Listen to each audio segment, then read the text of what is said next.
హఫీజ్ సయీద్ లష్కర్-ఏ-తోయిబా అధిపతి, భారత్లో దారుణమైన మారణ హోమాలకు సాక్ష్యంగా నిలిచిన ఉగ్రదాడుల సూత్రధారి. తాజాగా పహల్గామ్ ఉగ్రదాడి కేసులో జాతీయ దర్యాప్తు సంస్థ ఎన్ఐఏ దాఖలు చేసిన అనుబంధ ఛార్జ్షీట్లో హఫీజ్ సయీద్ పేరును కూడా ప్రస్తావించారు. ఈ దాడి వెనుక ఉన్న కీలకమైన సూత్రధారులో హఫీజ్ సయీద్ ఉన్నాడని ఎన్ఐఏ స్పష్టంగా పేర్కొంది. జమ్మూ కాశ్మీర్లో పహల్గామ్లో గతేడాది ఏప్రిల్ 22న జరిగిన భయంకరమైన ఉగ్రదాడిలో 26 మంది అమాయకమైన పౌరులు ప్రాణాలు కోల్పోయారు. వీరిలో 25 మంది పర్యాటకులు, ఒకరు స్థానిక నివాసి. ఈ దాడి దేశవ్యాప్తంగా తీవ్రమైన కలకలం రేపింది. ఈ ఘటనపై విచారణ చేపట్టిన ఎన్ఐఏ దాడికి సంబంధించిన కుట్రను ఛేదించే ప్రయత్నంలో భాగంగా ఇప్పటికే పలువురిని అరెస్ట్ చేసింది.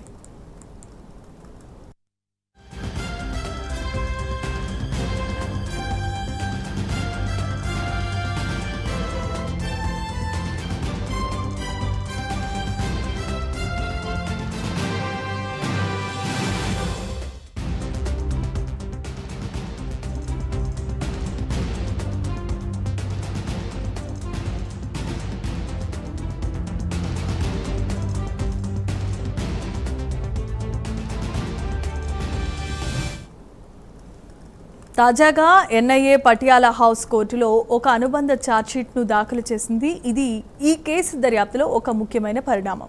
ఈ అనుబంధ ఛార్జ్షీట్లో లష్కర్-ఏ-తోయిబా వ్యవస్థాపకుడైన హఫీజ్ సయీద్ను ఈ దాడికి సంబంధించిన ప్రధాన కుట్రదారిగా పేర్కొంది. ఉగ్రవాదులకు ఆదేశాలు ఇవ్వడం దగ్గర నుంచి ఈ దాడిని ప్లాన్ చేయటం, అమలు చేయటంలో సయీద్ పాత్ర ఉందని ఎన్ఐఏ స్పష్టం చేసింది. దాడిని సయీద్ ఎప్పటికప్పుడు సమీక్షిస్తూనే ఉన్నారని, దానికి సంబంధించిన ఆధారాలు తమ వద్దే ఉన్నాయన్నారు ఎన్ఐఏ అధికారులు.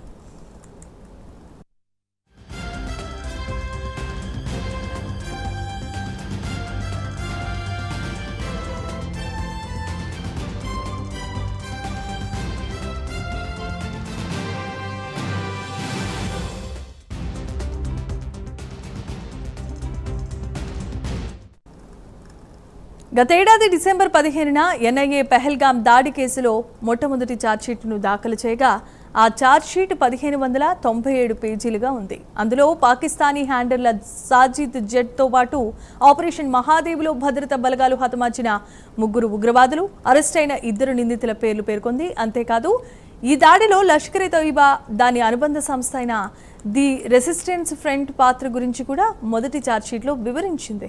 తాజాగా దాఖలు చేసిన ఈ అనుబంధ ఛార్జ్షీట్లో సీమాంతర ఉగ్రవాదం, హఫీజ్ సయీద్ పాత్ర మరియు ఉగ్రవాదులకు పాకిస్తాన్ అండదండలు వంటి తదితర అంశాలపై మరింత లోతైన వివరాలు కూడా ఉన్నాయి.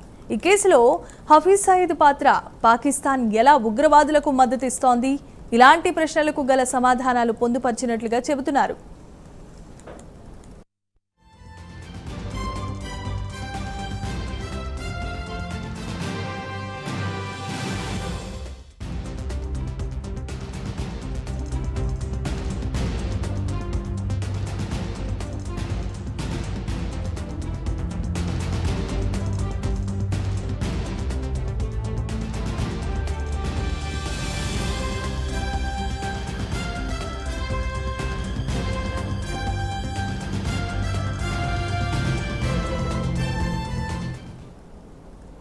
ఉగ్రవాద సంస్థలపై మరియు వాటి నాయకులపై కఠిన చర్యలు తీసుకుంటోంది భారత్. లష్కర్-ఏ-తోయిబా, ది రెసిస్టెంట్ ఫ్రంట్ వంటి సంస్థలు భారత్లో విధ్వంసం సృష్టించడానికి ప్రయత్నాలు చేస్తున్నాయి. ఈ సంస్థలకు పాకిస్తాన్ నుండి నిధులు, శిక్షణ మరియు ఇతర సహాయం అందుతోందని భారత నిఘా వర్గాలు నిరంతరం నివేదిస్తున్నాయి. ఇప్పుడు అనుబంధ ఛార్జ్షీట్ దాఖలు చేయటం అంటే దర్యాప్తు ఇంకా కొనసాగుతోందని, మరిన్ని ఆధారాలు సేకరించారని అర్థం.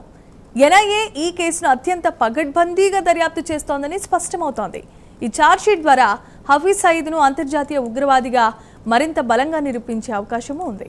ప్రపంచ దేశాలు ఇప్పటికే సయీద్ను ఉగ్రవాదిగా గుర్తించాయి. అయితే పాకిస్తాన్ మాత్రం అతనిపై సరైన చర్యలు తీసుకోవడంలో విఫలమైందనే విమర్శలు వెలువెత్తుతున్నాయి. ఉగ్రవాదాన్ని ఏమాత్రం సహించబోమని, ఉగ్రవాదులను ఎంతటి వారినైనా సరే వదిలిపెట్టే ప్రసక్తే లేదని ఈ చర్య ద్వారా భారత్ మరోసారి స్పష్టం చేసింది. ఈ కేసులో మరింత లోతుగా దర్యాప్తు చేసి అసలు కుట్రదారులు బయటకు తీసుకురావాలనే లక్ష్యంతో ఎన్ఐఏ పనిచేస్తోంది.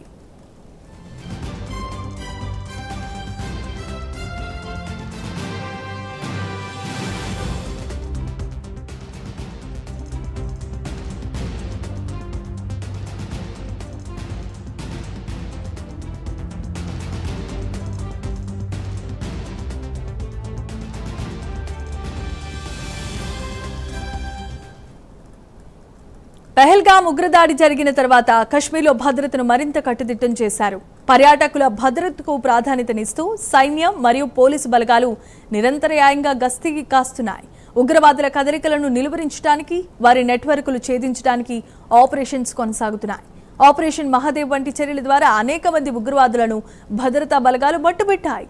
ఈ అనుబంధ ఛార్జ్ షీట్లో సీమాంతర ఉగ్రవాదం గురించి ప్రస్తావించడం కూడా చాలా ముఖ్యమే.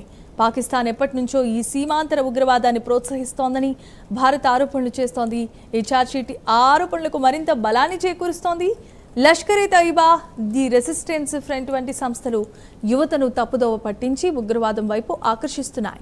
వారికి శిక్షణ ఇచ్చి ఆయుధాలను సరఫరా చేసి భారత్లో అల్లర్లు సృష్టించడానికి ప్రయత్నాలు చేస్తున్నాయి. ఈ సంస్థల ఆర్థిక వనరులను నిలిపివేయటం, వారి నాయకులను పట్టుకోవటం ద్వారా ఉగ్రవాదాన్ని నియంత్రించవచ్చు అంటూ భారత ప్రభుత్వం నమ్ముతోంది.